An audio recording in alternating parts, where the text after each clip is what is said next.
আজকে এই প্রথম যাচ্ছি ছোট বউয়ের বাবার বাড়িতে। এর আগে কিন্তু কখনোই আমার যাওয়া হয়নি। আর ওর বাবার বাড়িতে কিন্তু রাজশাহী, এর আগে কিন্তু আমি রাজশাহীতে একবার গিয়েছিলাম। তখন কিন্তু আমাদের কাকু অসুস্থ ছিল, তখন কিন্তু টিনার বিয়েই হয়নি। সেই সময় আমি রাজশাহীতে গেছিলাম, তারপরে কিন্তু আর যাওয়া হয়নি। মূলত ওর বিয়ের সময়ও যাওয়া হয়নি। বিয়ের সময় কিন্তু আমরা ঢাকাতে ছিলাম। আর এই আয়ান বাবা কিন্তু আমার তখন 1 মাসের ছোট্ট বাচ্চা ছিল, সেই কারণে মূলত কখনোই আমার ওর বাবার বাড়ি যায় মানে হয়ে উঠিনি যাওয়াটা। তো এই প্রথম আজকে টিনা বলল যে আম্মু যাইতে বলছে, তো আজকে প্রথম রেডি হয়ে গেছি ওর বাবার বাড়িতে যাওয়ার জন্য। তাও হচ্ছে কারণ আছে, ওরা হচ্ছে একটা বিয়ের দাওয়াত পাইছি, সেজন্যই মূলত ওই বিয়ে খাওয়ার জন্যই আজকে এই যে রেডি হয়ে গেছে। ভাবিকে এতদিন বলেছি যে আমার আম্মু আপনাদেরকে যেতে বলে ভাবি কখনো সময় করে উঠতে পারিনি, তবে আজকে কিন্তু নিজে ইচ্ছেই বলছে যে হয়তো ভাবি সময় হয়েছে, সেজন্য ভাবি বলছে চলো তোমার বাবার বাড়ি যাই। আমার আম্মুরা তো অনেক খুশি হবে, আর আমার তো অনেক আনন্দ লাগছে যে দুই যায়, যেরকম বাসাতেও আনন্দ করতাম সেরকম বিয়ের বাড়িতে যে অনেক মজা করব। তো সেজন্য কিন্তু আরো যাওয়া রাজশাহীতে এই তাড়াতাড়ি। আর রাজশাহীতে যাওয়ার কিন্তু আমার অনেক দিনের ইচ্ছা ছিল। রাজশাহীতে কিন্তু অনেক ঘোরার জায়গা, অনেক মজার মজার মানে খাবার, আবার হচ্ছে রাস্তাগুলো নাকি অনেক বেশি সুন্দর। ও মূলত আমার কাছে অনেক গল্প করেছে। তো এখন আমার অনেক বেশি আনন্দ লাগতেছে যে ফাইনালি আমি রাজশাহীতে যাচ্ছি, আর পুরো বিয়ে শেষ হওয়া পর্যন্ত আমি থাকবো, আর সব কিছু ঘুরবো, দেখবো, শুনবো। আর ফার্স্ট টাইম কিন্তু আমার মামাইমার সাথেও দেখা হবে, ওর হচ্ছে বোনরা, তাদের সাথেও আমার দেখা হবে। মানে অনেক এক্সাইটেড আমি তাদের সবার সাথে দেখা করার জন্য, আর পুরো রাজশাহী ঘোরার জন্য। ঠিক আছে, রাজশাহী শহর যতটা দিনে সৌন্দর্য, তার চাইতে বেশি সুন্দর হলো রাত্রেবেলা। রাত্রেবেলা লাইট জ্বলে চারি রাস্তাতে, আর দেখতে এত সুন্দর লাগে। এর আগে কিন্তু আপনারা ভিডিওতে দেখছেন মাওয়াইমা ঈদ উপলক্ষে, কুরবানি ঈদ উপলক্ষে কিন্তু আমার জন্য মাংস, গরুর মাংস, রান্না করা মাংস, সেমাই, অনেক কিছু আমার জন্য পাঠিয়ে দিয়েছিল, আমি যাইনি বলে। তো আজকে ফাইনালি তার কাছে আমি যাচ্ছি, আমি অনেক খুশি। নিঃসন্দেহে একটা ভালো বর্ণের মানুষ। আর আমার বাবাও কিন্তু এই প্রথম ও রাজশাহীতে যাচ্ছে, এর আগে কখনোই যায়নি। পুরো রাজশাহী আমার বাবা ঘুরে দেখবে, পার্কে উঠবে, ঘোড়ায় উঠবে। ঠিক আছে, আর আমার ফ্যামিলিতে কিন্তু আজকে আমরা 2 বউই যাচ্ছে, আম্মু যাচ্ছে না, কেউই যাচ্ছে না। ঠিক আছে, আমরা 2 বউই রেডি হয়েছে, আর 2 বউই রাজশাহী পুরো মাতাবো। আসল কথা, সবার সাথে মেশাও যায় না, সবার বাড়িতে যাওয়া যায় না। যদি মনের সাথে মনের মিল না হয়, তো নিঃসন্দেহে মাইমা কিন্তু আমাদের কাছে মানে বেস্ট মনের একটা মানুষ। তো সেজন্যই কিন্তু আমি তাদের বাসায় যাচ্ছি। আর আজকে যেহেতু আমরাই যাচ্ছি, আম্মুরা কেউই যাচ্ছে না, যেহেতু বিয়ে অনুষ্ঠান আমরাই বেস্ট।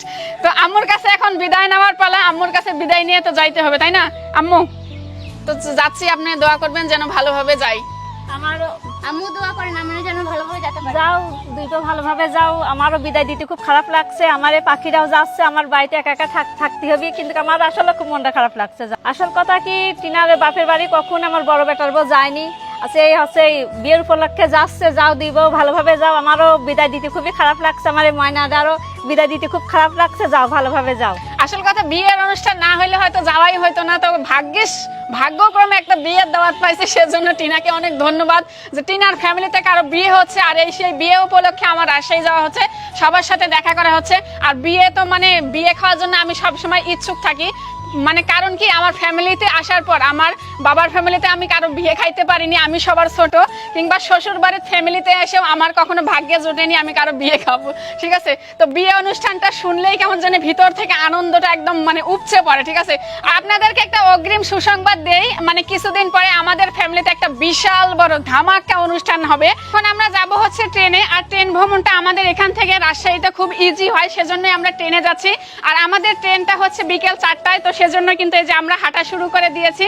আর মাওয়াইমা, আমি কিন্তু আসছি আপনাদের বাসায়, আপনি কিন্তু ভয় পাবেন না। আমি কিন্তু মানে খাওয়া দাওয়া অনেক পছন্দ করে, সবসময় খাইতেই থাকি। ঠিক আছে ভাবি, রাজশাহীর মানুষ কিন্তু ভয় পাওয়ার লোক না, আর আমরাও কিন্তু ভয় পাই না। আপনি যে কাঁঠাল আর আম পছন্দ করেন না, বাগানে নিয়ে যে বসায় রাখবো কাঁঠাল গাছের নিচে, আমি আম বেশি পছন্দ করি। আর রাজশাহীতে আমের বিখ্যাত, আম দিলেই হবে, আর কিছু লাগবে না। ঠিক আছে, রাজশাহীতে নিয়েছি শুধু আম খাওয়াবো, ভাত তরকারি কম খাওয়াবো, আপনার যেটা পছন্দ সেটাই খাওয়াবো। আম আর কাঁঠাল নিয়ে বসে থাকবো সারাক্ষণ।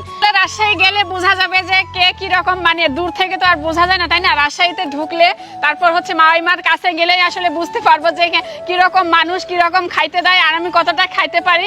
আর ঈদে যে রান্না করে পাঠাইছিলেন সেগুলা মাশাআল্লাহ অনেক মজা হয়েছিল, আমি মজা করে খেয়েছি। আসল কথা, যে কথাগুলো বললাম এগুলো হচ্ছে ফান করে বললাম। মাওয়াইমা, আপনি কিছু মনে করবেন না।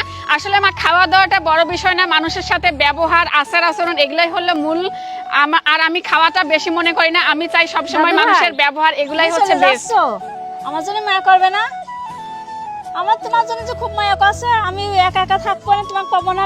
আমার সোনা পাখি, ভালোভাবে যাবা দাদু ভাই।